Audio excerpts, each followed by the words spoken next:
નમસ્કાર વિદ્યાર્થી મિત્રો, જયેશ કુમાર કેબારિયા આપનું હાર્દિક સ્વાગત કરું છું। આજે આપણે ધોરણ 7 ની અંદર ત્રિકોણની પ્રકરણ 7 ત્રિકોણની એકરૂપતા એની અંદર સ્વાધ્યાય 7.2 ની અંદર દાખલા નંબર 6 આપણે જોવાનો છે। તમે પણ તમારું પાઠ્યપુસ્તક ખુલ્લું રાખજો। દાખલા નંબર 6 ની અંદર આપણને શું કહે છે જુઓ, એકરૂપતાનું વિધાન પૂર્ણ કરો। શું કહે છે? એકરૂપતાનું વિધાન પૂર્ણ કરો। આવી એક આકૃતિ આપી છે। હવે આકૃતિની અંદર તમે જોઈ શકો છો કે બે ત્રિકોણ છે। કેટલા ત્રિકોણ છે? બે ત્રિકોણ છે। જો BAC આ એક ત્રિકોણ છે। બીજો ત્રિકોણ જો BCA આ એક ત્રિકોણ છે। બીજો જો BABEA આ બે ત્રિકોણ છે। એટલે કુલ કેટલા ત્રિકોણ છે? બે ત્રિકોણ છે, બરાબર। એટલે ત્રિકોણ BCA ત્રિકોણ BCA આ એક ત્રિકોણ। ચાલો, ત્રિકોણ BTA આ બીજો ત્રિકોણ, આ બે ત્રિકોણ છે, બરાબર। હવે આપણને એવું કહે છે કે આ બંને ત્રિકોણો એકરૂપ છે, તો આપણે એની સાબિતી આપવી પડશે કે આ બંને ત્રિકોણો એકરૂપ કેમ છે, બરાબર, બંને સરખા કેમ છે, બરાબર। તો આની અંદર તમે જુઓ, આ ત્રિકોણની તમે એક બાજુ જુઓ BC બાજુ, અને અહીં આપણને આકૃતિની અંદર ચિહ્નો આપેલા છે। ચિહ્નો તમે જોઈ શકો છો। BC બાજુ પર તમે જો તો અહીં બે લીટી કરેલી છે, દેખાય છે? એ જ પ્રમાણે આ ત્રિકોણની અંદર પણ BT બાજુ પર અહીં બે લીટી કરેલી છે। એનો મતલબ શું થયો? તો કે BC બાજુ અને BT બાજુ કેવી છે? સરખી છે, બરાબર છે। તો આપણે લખીશું કે BC બરાબર BT। આની પરથી લખ્યું આપણે તો કે આ વસ્તુ આકૃતિની અંદર આપેલું છે। અહીં બે લીટી છે, અહીં બે લીટી, એનો મતલબ એ કે આ બાજુ ને આ બાજુ બંને કેવી છે? સરખી છે, બરાબર છે। ચાલો, હવે તમે જુઓ, અહીં એક ખૂણો છે, ખૂણો C, એની પર એક ટપકું પાડેલું છે, દેખાય છે? એ જ પ્રમાણે આ ત્રિકોણમાં જુઓ, ખૂણો T, અહીં પણ એક ટપકું પાડેલું છે। એનો મતલબ એ થયો કે ખૂણો C અને ખૂણો T એ બંને કેવા છે? સરખા છે। તો આપણે લખીએ, ખૂણો C લખવાનો છે ને, લઈથી લખીએ BCA ખૂણો BCA બરાબર ખૂણો T છે તો BTA ખૂણો BTA આ પણ બંને સરખા છે। આની પરથી લખ્યું આપણે આકૃતિ પરથી, એટલે આ બે આ બાજુ સરખી છે, આ ત્રિકોણની આ બાજુ, આ ત્રિકોણની આ બાજુ સરખી છે, આ ત્રિકોણનો આ ખૂણો, આ ત્રિકોણનો આ ખૂણો કેવા છે? સરખા છે। હવે તમે જુઓ, આ એક બાજુ છે CA બાજુ, બરાબર। કઈ બાજુ છે? CA, એની પર એક લીટી છે। પછી બીજી એક બાજુ છે TA, એની પર એક લીટી, એટલે એનો અર્થ એવો થયો કે આ બંને બાજુઓ પણ કેવી છે? સરખી છે। આપણે લખીએ CA બરાબર TA, આ બંને બાજુઓ પણ કેવી છે? સરખી છે। આ બધું આપણે આના પરથી લખ્યું, આની પરથી લખ્યું તો કે આકૃતિ પરથી, બરાબર છે। તેથી સંગતતા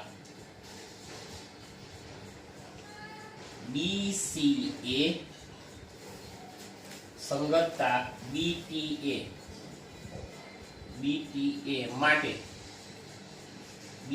માટે કઈ શરત? જોજો, બાજુ ખૂણો બાજુ, બાજુ ખૂણો બાજુ,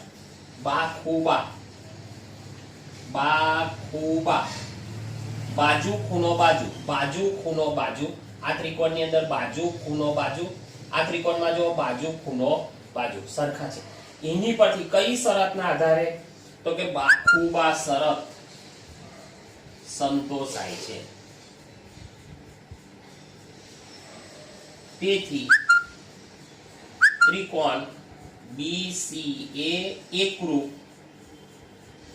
ત્રિકોણ BTA આપણે કહી શકીએ, બરાબર છે। તેથી આપણે કહીએ કે ત્રિકોણ BCA અને ત્રિકોણ BTA કેવો છે?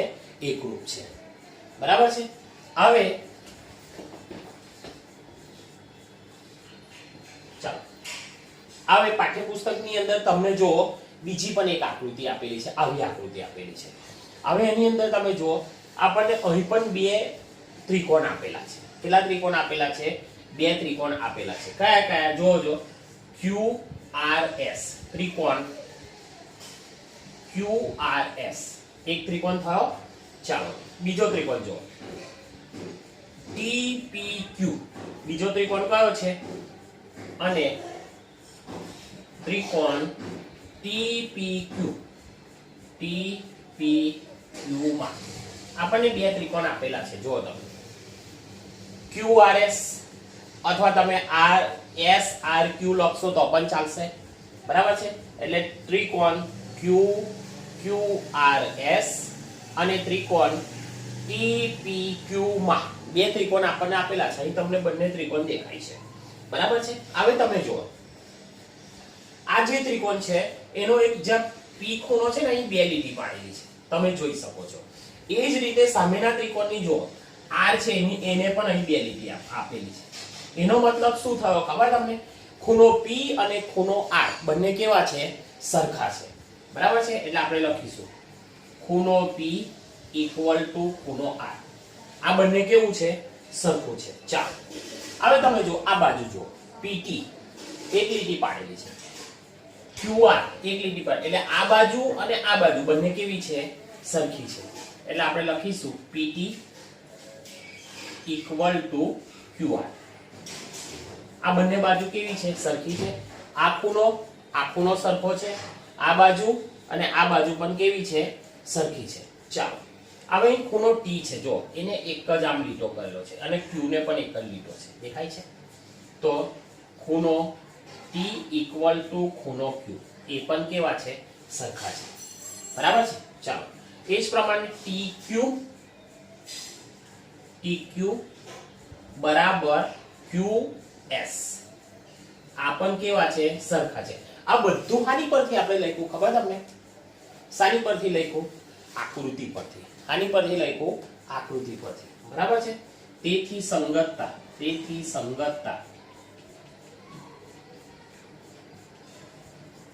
QRS સંગતતા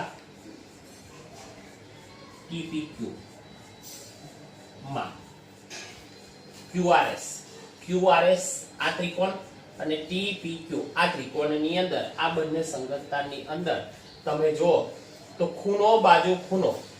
બરાબર છે. ખૂણો બાજુ ખૂણો એટલે કે ખૂ બાખું શરત સંતોષાય છે.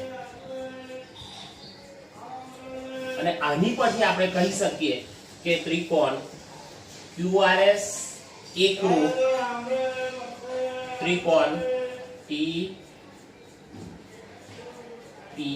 છે. બરાબર છે. આની પરથી આપણે કહી શકીએ કે ત્રિકોણ QRS એકરૂપ ત્રિકોણ TPQ છે. બરાબર છે. આ તો આપણો દાખલા નંબર 6. હવે દાખલા નંબર આપણે 7 ની વાત કરીએ.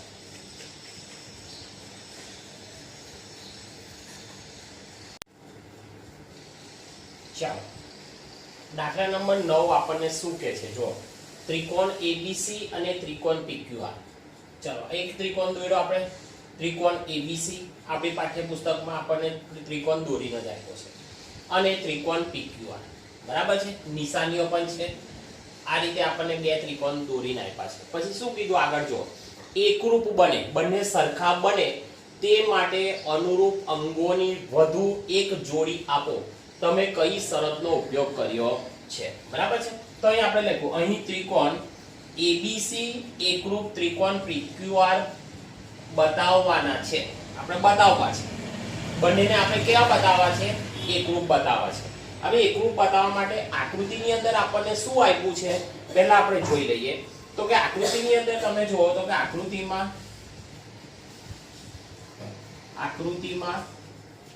ખૂણો B અને ખૂણો Q. ખૂણો B બરાબર ખૂણો Q બંને કેવા છે? કાટખૂણા છે. આ પણ 90 અંશનો છે, આ પણ 90 અંશનો છે. એટલે બંને કેવા છે? સરખા છે. ચાલો બીજું. અને બીજું આગળ શું છે? જોજો ખૂણો C પર બે લીટી છે. R પર બે લીટી. એટલે ખૂણો C અને ખૂણો R એ પણ કેવા છે? સરખા છે. ખૂણો C બરાબર ખૂણા R. બરાબર છે. આટલું આપણને આકૃતિની અંદર આપણે જોઈએ આપેલું છે, ખૂણો C અને ખૂણો R આપેલ છે, બરાબર છે. તો આપણને શું આપેલું આકૃતિમાં? આ ખૂણો સરખો છે, આ ખૂણો સરખો છે, બરાબર છે.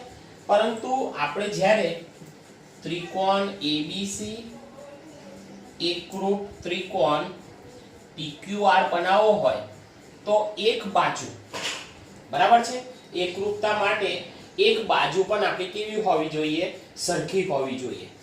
માટે બાજુ, ત્રિકોણ ABC એકરૂપ ત્રિકોણ PQR ને એકરૂપતા માટે આપણે શું કરવું પડે? એક બાજુ સરખી હોવી જરૂરી છે.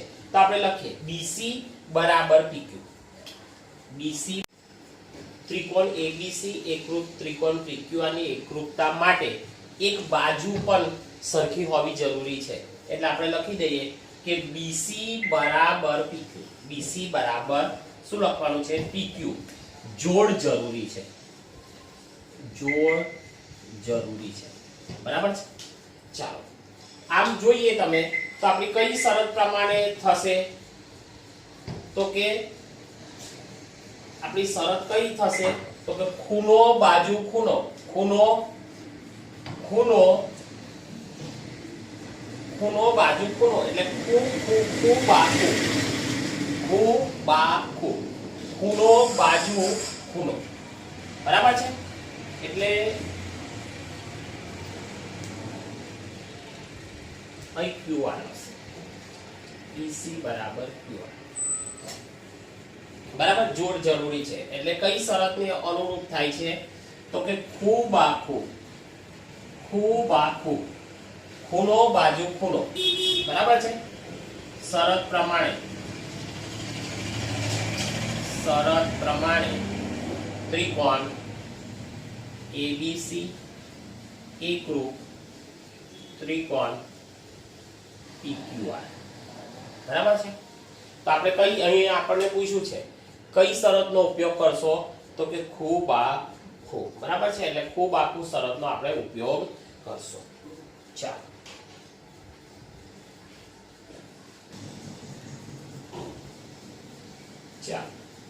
દાખલા નંબર 10. દાખલા નંબર 10 શું કહે છે ખબર? સમજાવો કે ત્રિકોણ ABC એકરૂપ ત્રિકોણ FED શા માટે છે? તો તમે જુઓ ત્રિકોણ ABC અને ત્રિકોણ FED આ બે ત્રિકોણ આપણને આપેલા છે. હવે અહીં આપણને નિશાનીઓ પણ આપેલી છે, બરાબર છે. તો તમે જુઓ ખૂણો B એકરૂપ ખૂણો કયો થયો? સરખો. ખૂણો B અને ખૂણો E કેવા છે? સરખા છે. તો આપણે લખીએ ખૂણો B બરાબર ખૂણો E, બરાબર છે. આ પણ 90 અંશનો છે અને આ પણ 90 અંશનો છે, બરાબર. ખૂણો A અહીં બે લીટી છે, જો ખૂણો A બરાબર ખૂણો F, ખૂણો A બરાબર ખૂણો F, આ પણ કેવા છે? સરખા છે. હવે બાજુ જુઓ BC બરાબર આ બે લીટી છે, અહીં પણ જો B પર બે લીટી એટલે આ બાજુ ને આ બાજુ બંને સરખી છે. BE આ બાજુ પણ કેવી છે? સરખી છે. આ હાની પરથી આપણે લખ્યું તો કે આકૃતિ પરથી આપણે લખ્યું કે આટલી વસ્તુ આપણને સરખી આપેલી છે, બરાબર છે. તેથી અહીં સંગતતા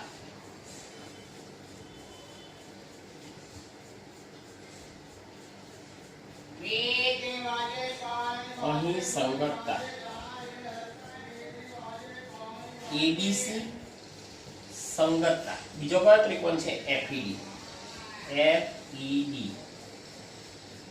માં કઈ શરતનું એ થાય છે? તમે જોવો છો કઈ શરતનું પાલન થાય છે? તો કે ખૂબ આખું ખૂણો બાજુ ખૂણો, ખૂબ આખું શરત સંતોષાય છે,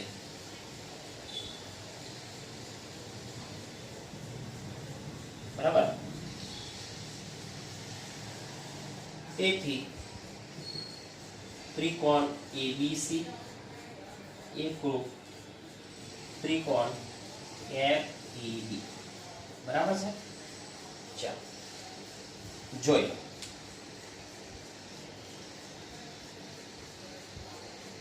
હવે ખૂણો E અને ખૂણો B એ કેટલા અંશના છે? આપણે 90 અંશના છે. ખૂણો A અને F પણ બંને કેવા છે? સરખા છે.